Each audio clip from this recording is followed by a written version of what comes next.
सगळे धुरंधर नेते, मी आपला छोटा माणूस आहे आणि छोट्याने कधी मर्यादा नाही ओलांडायची. आज खऱ्या अर्थाने वर्धापन दिनाच्या निमित्ताने आपल्या लोकसभेची निवडणूक झाली, विधानसभेची निवडणूक झाली आणि त्या निवडणुकीमध्ये क्षणात काही गोष्टी राजकारणामध्ये बदल आपल्याला पाहायला मिळाले. अनेकांनी तर्कवितर्क काढले. मी तर प्रत्येकाला सांगू इच्छितो, जो खऱ्या अर्थाने संघर्षामध्ये अडचणीच्या काळात पक्षाची साथ देऊ शकतो आणि जो आदरणीय पवार साहेबांच्या खांद्याला खांदा लावून काम करू शकतो, तोच खऱ्या अर्थाने पवार साहेबांचा मावळा आहे. राजकारणामध्ये आम्ही बऱ्याच वेळा फिरत असताना आता कसं व्हायचं, काय व्हायचं, मी सांगतो काय नाही, उठल्यानंतर संघर्ष करायची तयारी ठेवायची, दिवसभर लोकात राहायचं. अरे शेवट बरेच जण म्हणतात आता काम करायचे, हे करायचं ते करायचं. अरे काम करण्यापेक्षा लोकांच्या सुखादुःखात जा, लोकांच्या अडचणीत जा, लोकांच्या संघर्षात आपल्या लोकांच्या पाठीशी उभा राहा. जनता तुमच्या पाठीशी उभा राहिल्याशिवाय राहणार नाही. शेवट संकटात सुद्धा संधी पाहिली पाहिजे. अरे आपण ज्या दैवताच्या सहवासामध्ये काम करतो ते आदरणीय पवार साहेब, अरे 100 वर्षाचं विजन असणारा नेता आदरणीय पवार साहेब, एवढा विजन असणारा नेता आपल्या सहवासात, आपण त्यांच्या सहवासात राहतो, हे खऱ्या अर्थाने तुम्ही आम्ही भाग्यवान आहे. मी तर बऱ्याच वेळा उदाहरण सांगतो. मी एक दिवस पवार साहेबांबरोबर गाडीत असताना साहेबांना विचारलं, साहेब तुम्ही या वयामध्ये इतकी धावपळ करता, तुम्ही हेलिकॉप्टर वापरीत जा, तुम्ही ते छोटं विमान वापरीत जा. मला साहेबांनी सांगितलं, मी 50-55 वर्ष झाले राजकारणामध्ये आहे, समाजकार्यामध्ये असताना मी अनेक बदल घडवले या महाराष्ट्रासाठी, या देशामध्ये. ज्यावेळेस मी गाडीने फिरतो त्यावेळेस मी बदल घडवलेले काय बदल झालेले आहेत आणि अजून काय बदल अपेक्षित आहे, हा विचार करणारा नेता म्हणजे आदरणीय पवार साहेब. मला त्यांनी नंतर सांगितलं, तू गाडीत असल्यावर लक्ष ठेव मी काय करतो. म्हणले मी गाडीतून उतरल्यानंतर मी काय करतो फक्त लक्ष ठेवू. आणि पुढे एका स्टॉपला कार्यकर्ते हार घेऊन थांबले होते. साहेब उतरले. साहेबांनी विचारलं, किती पाऊस झाला, पाणी आहे का, शेतात काय माल आहे, काय बाजार मिळतो. अरे हा दूरदृष्टी असणारा नेता आपल्या सर्वांच्या भाग्यात आहे. याच्यापेक्षा वेगळं काय पाहिजे. अरे फक्त ह्या समाजासाठी काहीतरी केलं पाहिजे. 100 वर्षांनी काय बदल अपेक्षित, हा बदल घडवण्याचं काम करणारे आपले पवार साहेबांनी, त्यांच्या नेतृत्वाखाली आपण सर्वजण काम करतो. अरे संघर्ष राजकारणामध्ये वेळ काळ बदलत असते. आपल्या खेड्यात सांगतात ना, 4 दिवस सासूचे 4 दिवस सुनेचे. कोणचं पात्र आलं ना ते यशस्वी पार पाडायची जबाबदारी आपण ठेवायची. तोच खऱ्या अर्थाने छत्रपती शिवरायांचा मावळा आणि आदरणीय पवार साहेबांचा मावळा आहे. अरे ज्या महाराष्ट्रामध्ये आपण जन्माला आलो ती साधू संतांची भूमी. अरे माऊलींना तुकोबांना त्रास दिला, छत्रपती शिवरायांना त्रास दिला. अरे पण त्यांनी संघर्षामध्ये खऱ्या अर्थाने संघर्ष योद्ध्याचं काम केलं, म्हणून त्यांची आज जयंती पुण्यतिथी साजरी होती. आणि आज आपण आदरणीय पवार साहेबांच्या नेतृत्वाखाली काम करतो. अरे सत्ता येते किंवा सत्ता जाती, अरे काय पाहिजे. पवार साहेबांच्या सहवासात राहण्यासाठी कित्येक लोकांचा जीव तळमळतो आणि आपण त्यांच्या आजूबाजूला फिरतो, हे किती मोठं भाग्य आहे आपलं सगळ्यात महत्वाचं. अरे माझ्यासारखा माणूस कधी आमदार होईन स्वप्नात बघितलं नाही, ते आदरणीय पवार साहेबांमुळे आमदार झालो.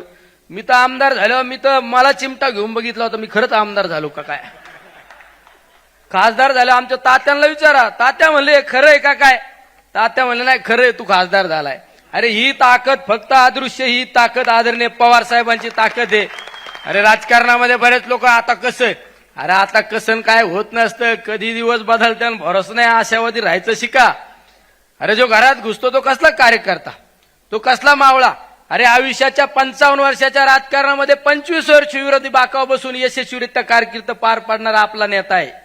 विधानसभेची निवडणूक झाल्यानंतर दुसऱ्या दिवशी कराडला त्या ठिकाणी भेट देण्याचं काम केलं आदरणीय पवार साहेबांनी. घरात बसले नाही. अरे इतका म्हणजे आपण एखादा 20 वर्षाचा 25 वर्षाला तरुणाला लाजवणारा आपला नेता आदरणीय पवार साहेब भाई. एवढे विजन, एवढी धावपळ करणारा माणूस, 500-500, 1000-1000 किलोमीटर नॉनस्टॉप फिरणारा माणूस. अरे त्या माणसाकडे पहा, त्या माणसाकडे पाहून आपण मग ठरवलं पाहिजे आपण काय करायला पाहिजे. नाही तर आपण तालुक्यात निघलो का आता लय अवघड झालं, अधिकारी ऐकत नाही, साहेब ऐकत नाही, ऐकत तर भायावर करा ना. काय ताई बरोबर आहे ना आवड साहेब.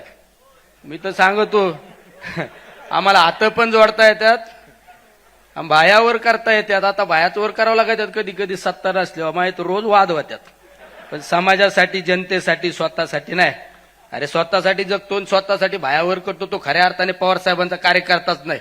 जो समाजासाठी लढतो, समाजासाठी वेळ आल्यानंतर भायावर करायची तयारी ठेवतो, तो खऱ्या अर्थाने आदरणीय पवार साहेबांचा मावळा आहे. या सुद्धा भूमिका आपल्याला पार पाडाव्या लागतात.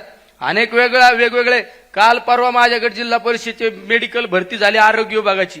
4 महिने झालं दादा तो शिव ऑर्डरच द्यायना.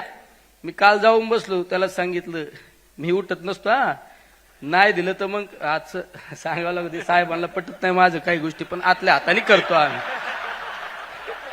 काय करता, पर्याय नाही ना. अरे लढा तुम्ही, जनता तुम्हाला डोक्यावर घेतल्याशिवाय राहत नाही. सगळ्यात महत्वाचं लढाईची तयारी ठेवा. संघर्ष योद्ध्याच्या तालमीतले आपण कार्यकर्ते, आपण याच्या लुचपुच्या तालमीतले कार्यकर्ते आहे का?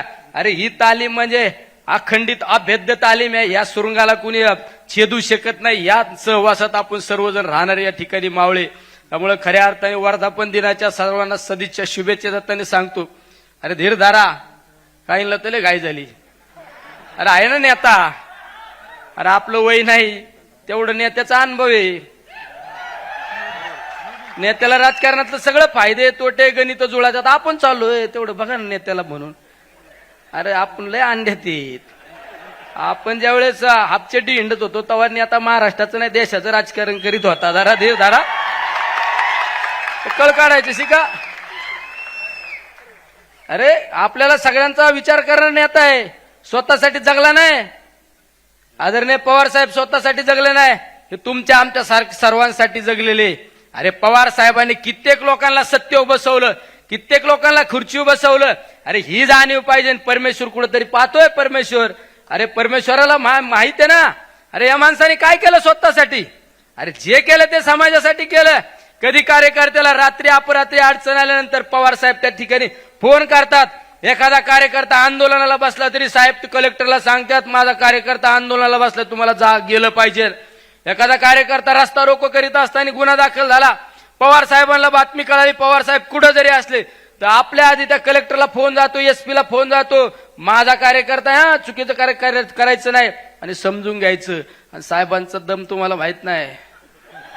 हा मग आम्हाला विचार करावा लागेल. साहेब असे म्हणत आहे, कळतं का तुला? बघून घेतो. बघून नाही, तुम्ही चुकीच्या पद्धतीने जर वागले तर मग आम्हाला विचार करावा लागेल.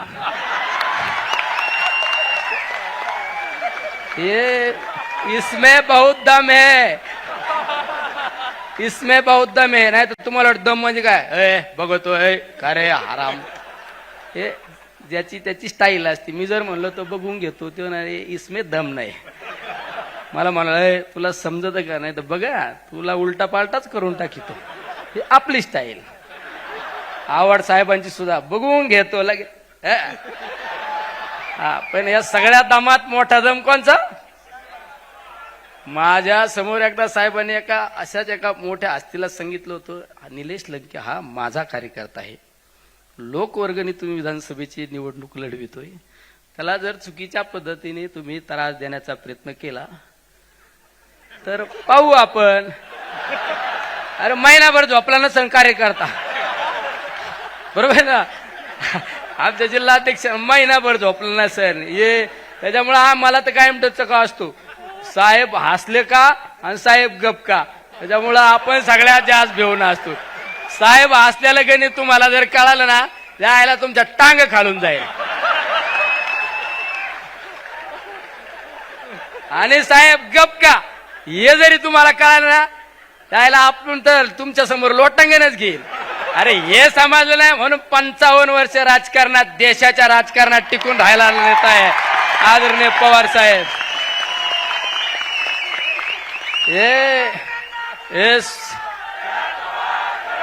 हे सोपं आहे. हे सगळं तुम्हाला गणित शिकवले असते,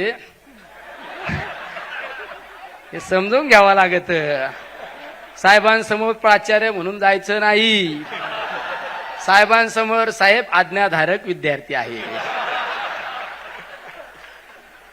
साहेबांची नजर एखाद्यावर पडली ना, त्याचं सोनं होतं. हा परेश आहे आपल्यातला परेश. त्याचं उदाहरण हे ग्रामपंचायत सदस्याचे स्वप्न न पाहिलेला माणूस एवढ्या मोठ्या दिल्लीसारख्या ठिकाणी गेला. त्याचं सर्वश्रेय. अरे माझ्यासारखा सोडून द्या, अनेकांना तुम्ही आज हे सगळे व्हाईट कॉलर कपडे घालून बसले ना, राग नका म्हणून देऊ, माहित म्हणता नाही आम्ही काय आता वेगळे कपडे घालू का? त्याच्या मागे काहीतरी श्रेय आहे ना. राज्याचा सहकार कुणी उभा केला? अरे सहकारामध्ये असताना विरोधी बाकावा असणाऱ्या माणसाला सुद्धा त्याचा कारखाना अडचणीत नाही आला पाहिजे, त्याला मदत करा म्हणणारा नेता म्हणजे आदरणीय पवार साहेब आहे. एखादी सहकारी बँक आहे विरोधातली पण अडचणीत नाही आली पाहिजे असा विजन असणारा नेता, महाराष्ट्राच्या हिताचा विचार करणारा नेता म्हणजे आदरणीय पवार साहेब आहे. नाही तर हल्ली बघितलं आपण, मोह में राम और बगल में सुरी. अरे लय वाईट काळ चालत नसतो. रावणा इतका शहनशाह, रावणा इतका सर्वश्रेष्ठ, त्याचा सुद्धा काळ संपला. आपले खेड्यापाड्यात आपण वागत असताना म्हणून तुला हिटलर लागून गेला का? हिटलरला सुद्धा सगळ्यात कमी काळ मिळालेला आहे. ध्यानात धरा. आशावादी राहायचं शिका, आशावादी राहायचं शिका. आपण आपल्या गावात लहान असताना गावात ज्याची लेप चलती होती, लेप पाटील की मोठी होती ना, तेव्हा आपल्या मग कार्यकर्ता म्हणून निंडतो. हे दिवस बदलत राहतात, हे दिवस बदलत राहतात. आणि हे दिवस बदलायचे असं ना, आशावादी राहायचं. अरे बिळात शिरणारा कार्यकर्ता असतो का कुठं? लढायची तयारी ठेवा, संघर्ष करायची ठेवा. आणि ज्यावेळेस तुम्हाला वाटतं आता निराश झालो, उदास झालो, ते आता मोबाईल आहे ना सगळ्यांकडे, युट्यूबवर फक्त पवार साहेब टाका आणि पवार साहेबांचं जीवनचरित्र पहा. तुम्हाला आयुष्यात कधी अपयश येणार नाही. महाराष्ट्रामध्ये ज्यावेळेस आपण छत्रपती शिवरायांचा आदर्श घेऊन काम करतो, छत्रपती शिवरायांचा आदर्श घेऊन काम करतो, तुमच्या आमच्या सारख्याला आदर्श ठेवतो आपण छत्रपती शिवराय. आणि दुसरा आदर्श आपल्यासाठी आदरणीय पवार साहेब. फक्त पवार साहेबांचा जीवनपट पहा, तुम्हाला आयुष्यात कधी निराशा येणार नाहीच या ठिकाणी सांगतो. आणि सर्वांना शुभेच्छा देतो. थांबतो. रामकृष्ण हरी. आता पुढं तर काहीच नाही का? रामकृष्ण हरी. आणि तू तरीच येणार.